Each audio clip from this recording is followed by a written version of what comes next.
Buffer life YouTube channel से जुड़े रहने के लिए सब्सक्राइब के बटन पर क्लिक कर बेल आइकन को दबाएं। और दोस्त कैसे हो?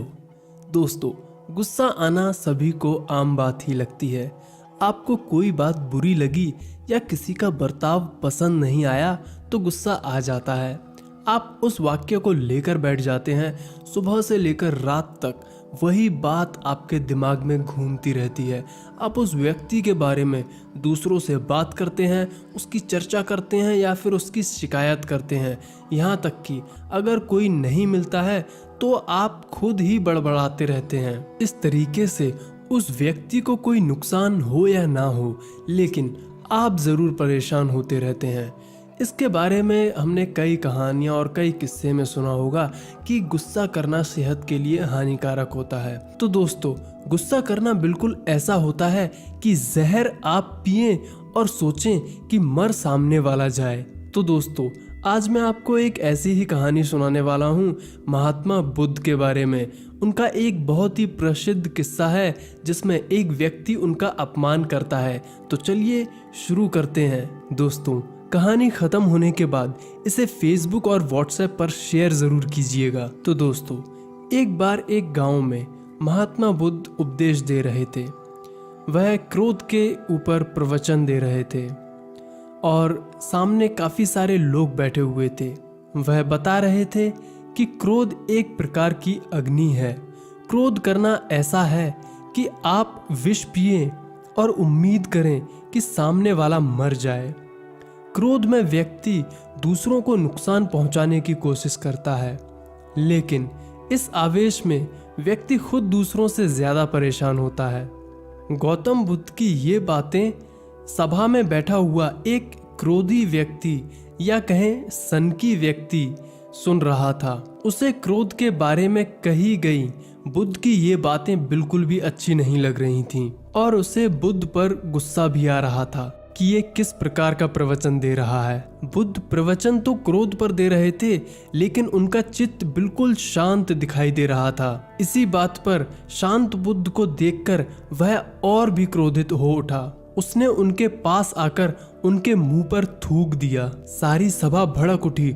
लोगों में अफरा तफरी मच गई कि इसने तो हमारे गुरु का अपमान किया है, लेकिन बुद्ध अभी भी शांत ही बैठे हुए थे। बुद्ध ने अपना चेहरा पोंछा और उससे पूछा, तुम्हें कुछ और कहना है? इस बात पर वह व्यक्ति बिना कुछ कहे वहां से चला गया। बुद्ध के शिष्य इस बात पर बड़े क्रोधित हुए और उन्होंने बुद्ध से कहा, आपको गुस्सा नहीं आया? उसकी हिम्मत कैसे हुई आपका तिरस्कार करने की, इस तरह का व्यवहार भरी सभा में करने का? बुद्ध ने बड़े ही प्यार से अपने शिष्यों को समझाया और कहा, वह व्यक्ति बहुत परेशान था। हो सकता है कई परेशानियों से घिरा हुआ हो, इसमें उसका कोई दोष नहीं है। और फिर अगली सुबह उस क्रोधित व्यक्ति का गुस्सा भी शांत हो चुका था और अब उसे पश्चाताप हो रहा था। वह बुद्ध को खोजते हुए उस गांव में गया जहां वे प्रवचन दे रहे थे। वह व्यक्ति बुद्ध के चरणों में गिर पड़ा और रोने लगा। उसने कहा, आप मुझे भूल गए। मैं वही दुष्ट इंसान हूँ जिसने कल आप पर थूका था, आपका अपमान किया था। और इस बात पर बुद्ध ने हंसकर कहा, कल की बातें तो मैं कल ही छोड़ आया हूँ। मैं क्रोध करता तो उससे तुम्हें कोई फर्क नहीं पड़ता, सिर्फ मेरा दिल दुखता। हर बुरी बात या घटना को याद रखा जाए तो जीवन और भविष्य दोनों ही ठहर जाएंगे और परेशानियां बढ़ती ही जाएंगी। तो दोस्तों, इस कहानी का सार यही है कि हमें बुरी बातों को छोड़कर आगे बढ़ना चाहिए। आपने बुद्ध की आखिरी बातों पर ध्यान दिया? उन्होंने उस व्यक्ति को कहा कि अगर मैं क्रोध करता तो उससे तुम्हें कोई फर्क नहीं पड़ता, सिर्फ मेरा ही दिल दुखता। दोस्तों, अगर ऐसी ही छोटी मोटी बातों को लेकर बैठा जाए, उस पर गुस्सा किया जाए, तो दोस्तों भविष्य और हमारा जीवन दोनों ही ठहर जाएगा। परेशानियां और ही बढ़ती ही जाएंगी। किसी की बातों को लेकर बैठ जाना किसी समस्या का हल नहीं है।